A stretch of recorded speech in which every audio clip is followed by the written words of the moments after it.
question is that the address be agreed to, and I call the member for Dunkley. Thank you, Deputy Speaker. I acknowledge that we meet on the traditional lands of the Ngunnawal and Ngambri peoples. I pay my respects to their elders, past and present. I represent Dunkley, a community on Bunurong and Boonwurrung country, the land by the sea, the home of Nama Jambana, our local gathering place.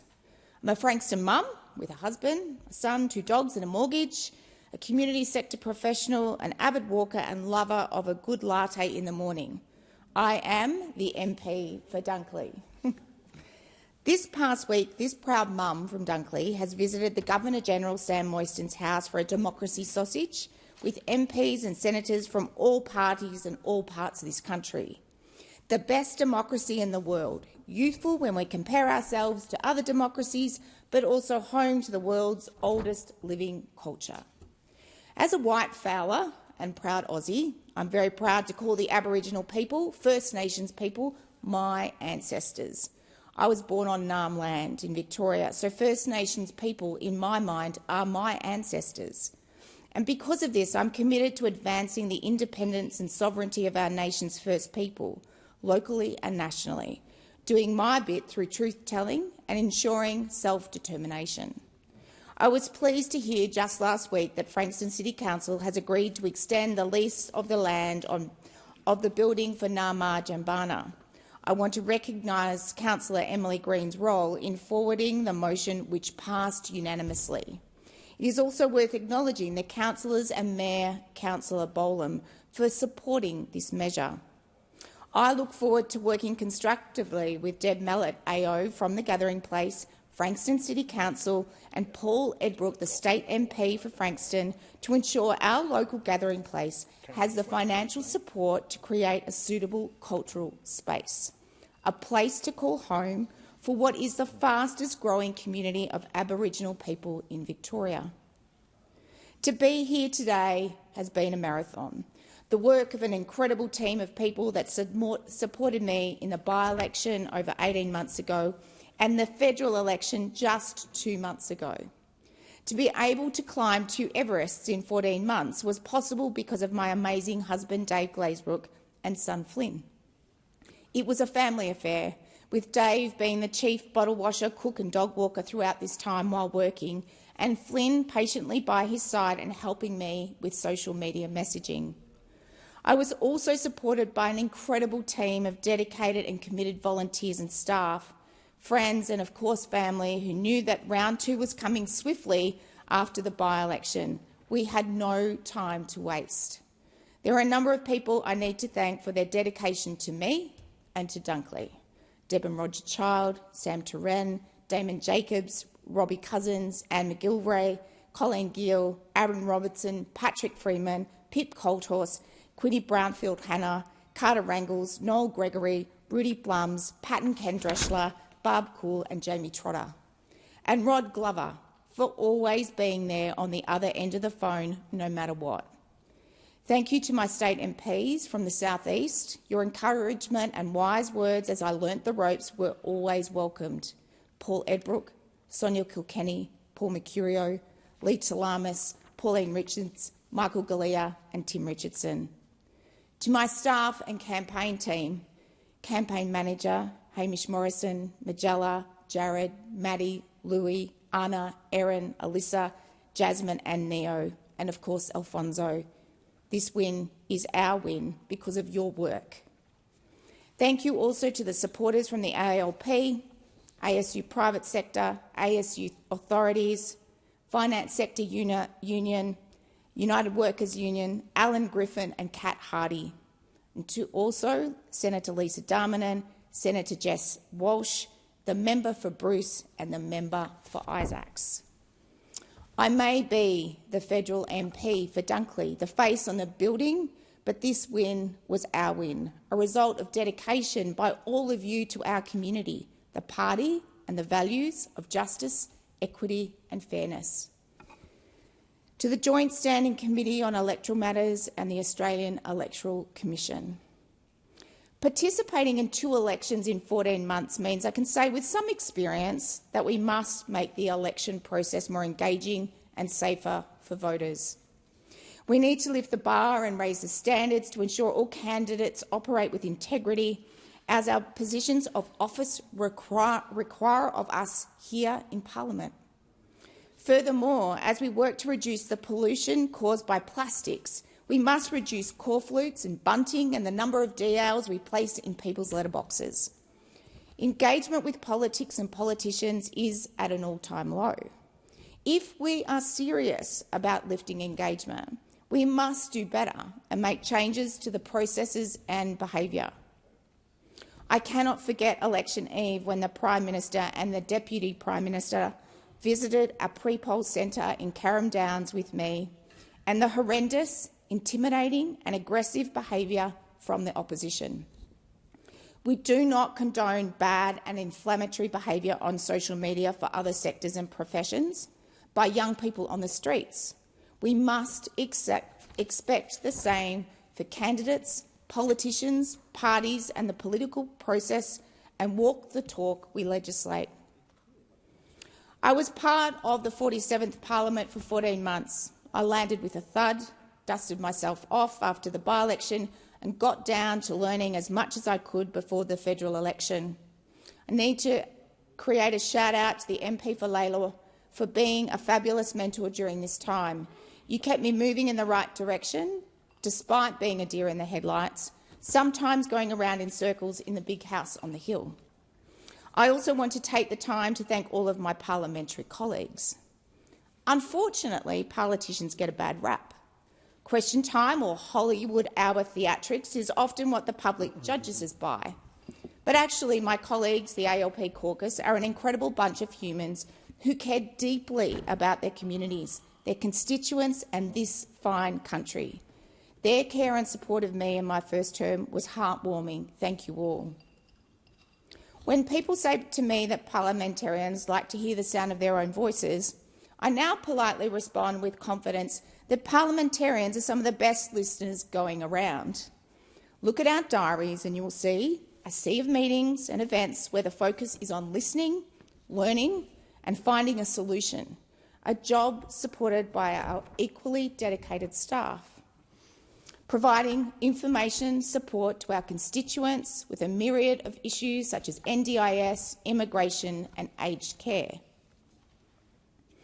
During the federal election, the Dunkley team and I knocked 37,000 doors, made 35,000 phone calls and had 20,000 conversations. A massive effort and the result of the diligent work of Jared Smith and Neo Williams. Thank you both. When I was out on doors, I was able to listen to locals' issues and concerns and support them to get help from the many incredible organisations in the electorate of Dunkley. I was able to provide insights into what we are delivering to help Aussies, government policy, and provide civics education, a doorstop take on the 3 levels of government in Australia and why voting is important. I learnt we must deliver more civics education in our communities to ensure we bring politics to the people. In my second term, I now have the incredible opportunity to action a number of priorities I spoke to in my first speech. One such commitment is building on the civic leadership agenda of the Governor-General and Speaker of the House and delivering the Dunkley Emerging Leaders Program. I will be launching this in September so young people aged 16 to 19 from Dunkley interested in becoming change makers in the community can learn how to do just that. I will also host a series of forums and roundtables, a women's roundtable with the Minister for Social Services and Assistant Minister for Social Services and Family Violence, where leaders from community organisations and women with lived experience will be able to discuss experiences, issues and explore solutions with federal representatives. And I cannot wait to welcome the member for Hunter, the Special Envoy for Men's Health, to host a forum with the men's sheds in Dunkley and a round table with service providers. All of this and more will be included in my September newsletter. The reforms the Albanese Labor government have initiated are phenomenal. On the 1st of July, we announced cost of living measures being introduced last week and this week, building on the important cost of living relief the government delivered in its first term. We've got the superannuation guarantee, which has risen from 11.5% to 12%, a new pay rise for millions of Australians, with 3 million people getting a 3.5% pay rise. We've also introduced a 30% discount on home batteries to cut power bills. We've paid prac for student nurses, teachers, social workers and midwives, and a $10,000 bonus for construction apprentices over the life of their apprenticeship. This and so much more. Over the last 3 years, we've delivered the following in Dunkley, thanks to the leadership by my predecessor, the late Peter Murphy. We have the Jubilee Park Stadium, Cananook and Frankston Station car parks, a Medicare urgent care clinic, and funding for a Frankston District basketball stadium of $15 million, which recently commenced last week. And over the next 3 years, I will do what the Prime Minister has asked us to do, to be focused and vigilant about delivering for our communities.